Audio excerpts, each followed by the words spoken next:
Today we're building a washer and dryer counter shelf. My wife asked me to fix an issue she was having where her clothes kept falling behind the washer and dryer. She also wanted some storage above the machines for detergent and other laundry supplies, and it would be nice to have a folding station as well, so this is what I came up with. Amazon does sell these types of shelves, but they weren't exactly what she wanted and they didn't look very heavy duty. Most of them were made out of particle board and she wanted solid wood. She wanted to be able to put baskets on top of the shelf if needed, so I needed something that could support some serious weight. Here's our countertop table. All the plywood is 3/4 inch thick.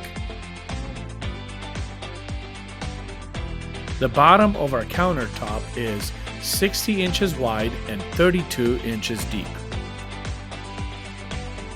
The overall height is 16 inches tall. The width between the support panels in the middle and the sides is 28 3/4 of an inch. The depth between the side panels and in the middle panel is 14.5 inches deep. The shelf height is your preference.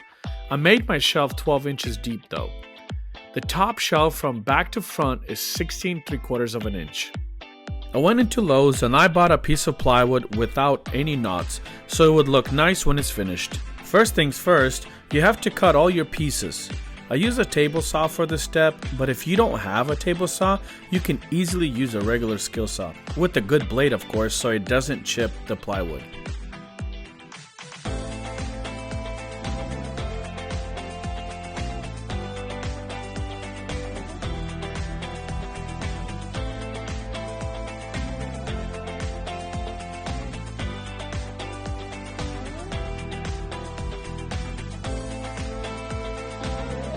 Next, I cut some plywood pieces a little shorter. I didn't want a big overhang on the sides, but you can adjust to whatever size works for you or your washer and dryer. We have some pretty large machines, so this is the size I went with.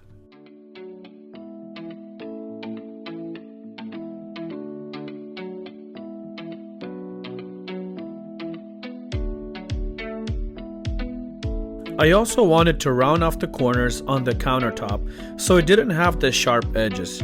To do that, I used a round hole saw to mark the curve, and then I used a jigsaw to cut the edges. After that, I sanded everything down so the edges wouldn't be as rough. I matched the rounded corners on the top shelf as well, so everything will look symmetrical. My overall height of the unit was supposed to be 16 inches tall. I ripped the plywood sides to 16 inches tall only later to realize that was the wrong size. So I'm cutting off 1.5 inches off the side panels and the middle panel.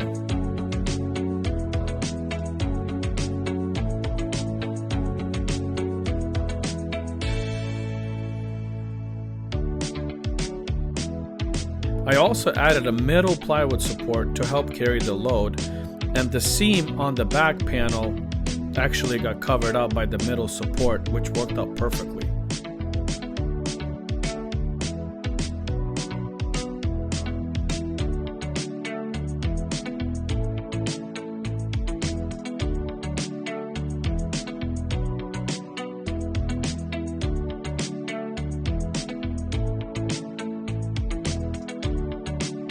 Next, I sanded everything down with 80 grit sandpaper to remove rough edges and markings from the store.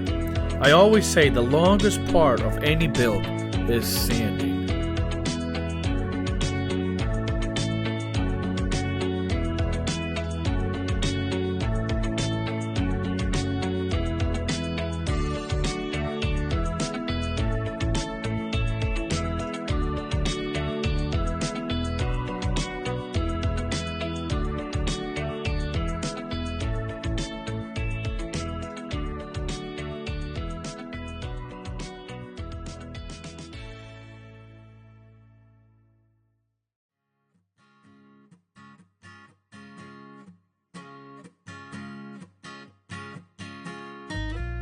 After that, I added edge banding so you don't see the plywood layers on the edges. This step is pretty easy. You just heat up an iron and press the edge banding onto the plywood.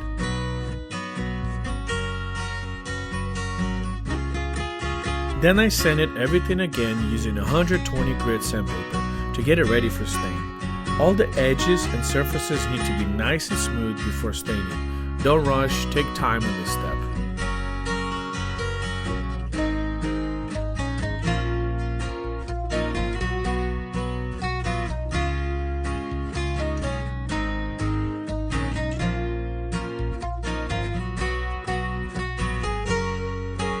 For the finish, I used a walnut stain.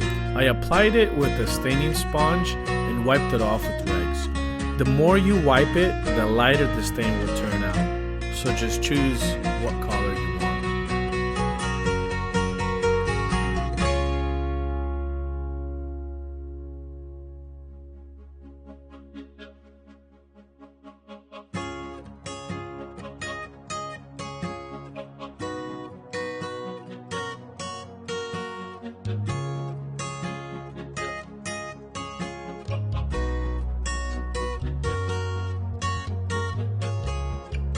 As you guys watch my builds, you guys will probably notice that I use a lot of the walnut stain. I don't know why I like this look so much. Maybe one of these days I'll get sick and tired of it. But until then, I'm going to choose to do everything with it as much as possible.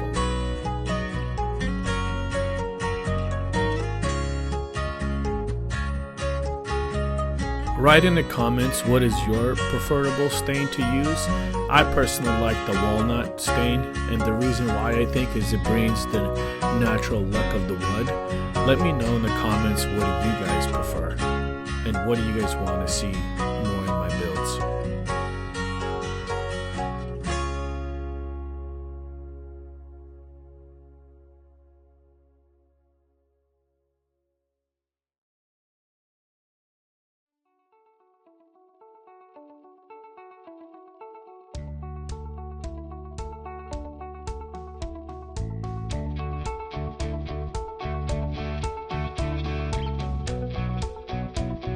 Next, I took everything to my garage to apply polyurethane. It was about negative 52 degrees outside at the job site, so I had to finish it indoors.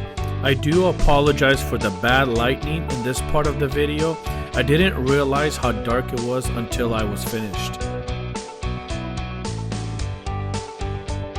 I used a 4-inch roller to apply polyurethane. Between coats, I used a razor blade to knock down any dry bubbles or rough spots. I applied 2 coats of polyurethane because I knew the surface would take a lot of wear and tear. I used a small foam roller instead of a brush because I didn't like how it was leaving texture lines from the brush. I think with the foam roller it turned out really good.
After that, it was time for assembly.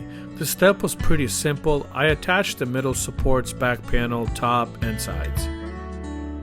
I used a finished stapler with 1¼ inch staples. All the staples went underneath the counter and on the backside so they wouldn't be visible once it's installed on top of the washer and dryer, and pushed up against the wall so you won't see anything. I know some of you will probably be judging me and commenting that I could have taken more time and used screws from the inside to hide everything perfectly, but this was just a quick project for our apartment since we were renting. In the end, nobody will ever see the fasteners anyway.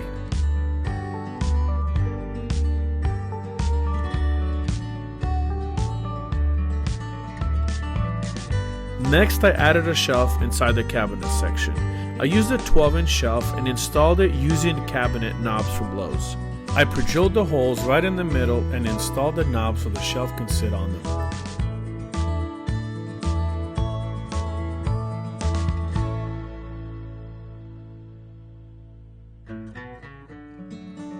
Just be careful when drilling. Make sure you don't drill all the way through the plywood. Go slow so you don't ruin your panel.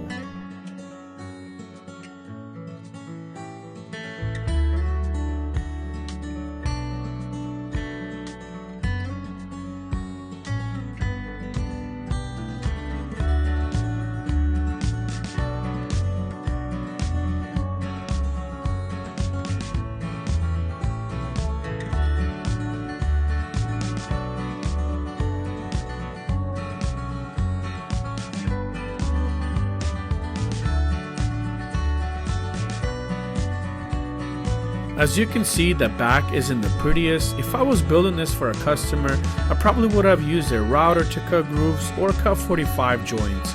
But since we were renting and this was meant to be a quick solution for my wife, I kept it simple.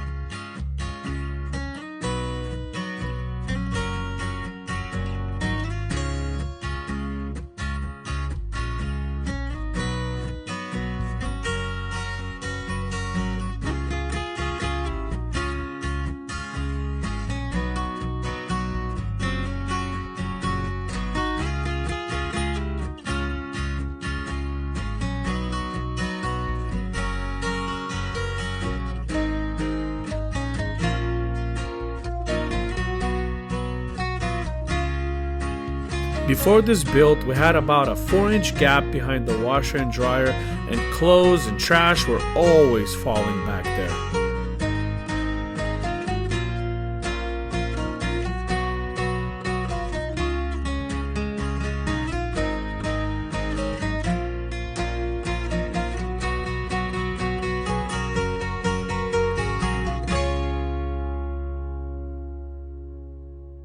Now everything is covered. We have a folding station, and we even added a top shelf for baskets and laundry supplies.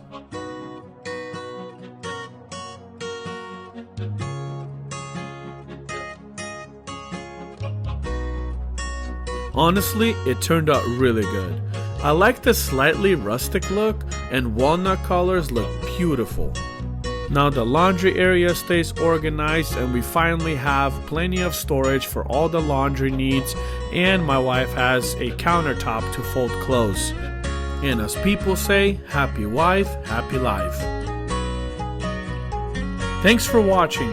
Be sure to like the video, comment below what you would like to see us build next, and subscribe to the channel to follow more of our QC build projects. We really appreciate all your support.